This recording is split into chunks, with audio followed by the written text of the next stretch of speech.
Which brings us to Bob, I guess. Jim Scott first, please. Okay, Jim Scott. Yeah. Jim Scott, big Jim Scott. 6'4", 6'5", hulking Jim Scott. Presently out teaching Navajo how to read.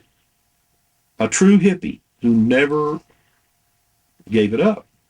Sold his home, had a little trailer on the back of a truck, went out there and is doing good works. Doesn't care about the material world. When I met Jim, I saw pictures of him.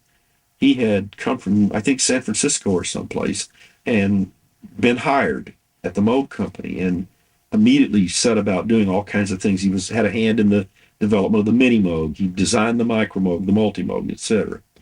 Uh, I knew him when Dave Luce and I drove down to someplace in New York, away from the Moog plant, and interviewed him, not to vet whether he should be an engineer at Moog, but to sort of persuade him, hope that he would come. Jim was the kind of guy that he would work at night, and then you'd find him asleep behind some of the stock, parts cabinets and so forth. There's Jim again. He fell asleep, and there he is now. It's noon, and he's behind the parts cabinets and such. A true free spirit, and a guy that impacted me greatly, and made me realize a lot of things that were important, and about instruments, expressions.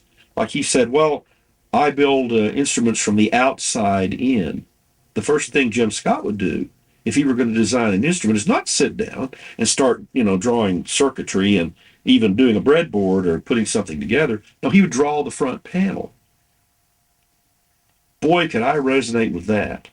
As time went on at the Moog Company and elsewhere, I told people, I said, manual writing, in point of fact, is the junction between this group of people over here and that group of people over there. And not being able to explain your product should tell you something. Therefore, you should have the manual writer there as the product is being designed. If this person has any sensitivity and understands this group over here of musicians, knows a little bit even about this technology over here and how it might or could work, then you don't get a phenomenon like, I remember sitting in meetings and engineers saying, well, the customer will just have to do so-and-so. And I said, no, the customer will just have to go buy ARP, our sequential circuits. Well, they're not a captive audience, guys. We can't say, well, we'll design it this way and they'll just have to conform and, twist themselves around and try to understand something that we did a bad job of.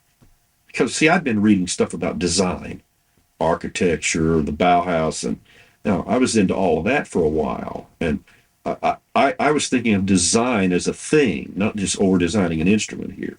It was like an idea. And Scott was that way. He would start from the outside in. And I would look at it and say, well, will they really understand this? Was this apparent? How does this work? A good front panel and good nomenclature, the names for everything and all that stuff, should assist the user. And even today, we don't have this as an ideal. People do virtual systems. They call things all kinds of stuff, for Pete's sakes. And this is really awful. They'll know who they are. There's one outfit that has a virtual system, and they have noise. And over on this side of the knob is white, and over on this side of the knob, it's colored. Rather unfortunate connotations in the United States, particularly. In the English language, I think that's a little unfortunate. But you see, a lot of the decisions are made by technical people in the dead of night, evidently with a Ouija board or coins, flipping coins. So you get this bizarre stuff that comes into the marketplace. And even if they knew a little history, they'd realize that was tried, it didn't work. ARP, for instance, did something called the, I'll have to tell a little on myself. I called it the piss poor controller. It was the proportional pitch controller, I think it was called. And of course, I told John Scheiken and Brigida and everybody, how how's the piss poor controller doing? And they, groan, because they knew it sucked. It was really bad. It worked on the principle of force. Okay. It wasn't pressure at all, for one thing, technically. It's force. Okay. But you'd press on this thing, which was like a strain gauge, and you could bend pitches this way. Well, the problem of it is the human finger can develop anywhere from a gram to about 10 pounds of force. That's a huge, unruly range. The modality for musical instruments for centuries had been length. Trombone, length. Violin, length. Guitar, length. Even trumpet, unobtrusively, when you put those valves down, is length. It's something we map to easily. Piano, I know where notes are. I know how far away they are, up here, down there. I can play without looking at it. The idea that force would be useful there was a wild and useless idea. And eventually, of course, it died a horrible death. And I made such severe, savage fun of it, just to tell them that, hey, guys, I'm not going to back up at all. That's just piss poor. That's not going to work at all. And it didn't. And again, design considerations and what we would now call ergonomics, human engineering, that kind of stuff, extremely important, and few designers know it. At one point in the 60s, it was taught to engineers, all kinds of engineers. They had design courses.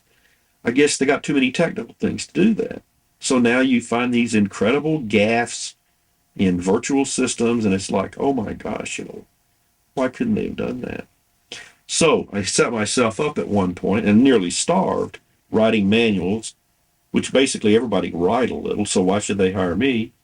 And that's the hard reality of it. And then the idea of ergonomics, you would have to know enough about ergonomics to know that you needed somebody that knew more about you than know about ergonomics to help you with the design of your instrument. So the industry suffers from the same things it suffered from when I was coming up, just in a different form. And now, because you have a virtual world, you can make things look like anything, you can do anything. Just the expedient. Let me just tell you one stupid idea that I should sell, and maybe somebody's done it by now, I don't know. You've got a nomenclature at some point, and you could have, if you change modes, where the nomenclature changes. Right there on the spot. It's not like, silk screening on a hardware panel, but that we were having to do. We had to make hard choices. Like a signal in, signal out. Well, why did Bob call it that? You don't know what's going to be connected. Is it to an audio controller timing input? You don't know how it's going to function as a signal. So he called it something rather vague and generic. Gosh, in a virtual world, you could call it audio in when you put the output to an audio input, and control in, and In other words, there's 1,001 things like that, or a dozen, that are quite important, that the people doing modular systems now, or virtual systems, they're caught between slavishly copying the past and not knowing about ergonomics and design considerations and stuff like that. And again, they're little tiny companies, basically. They could argue, well, we can't afford to have somebody come in and tell us about ergonomics.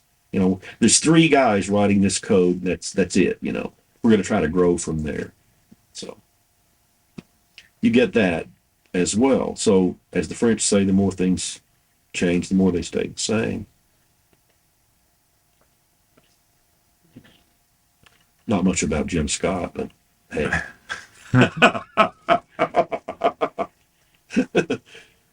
A friend. Yeah. So is he really out in teaching the Navajo English? Oh, yeah. Or somebody, one of those tribes,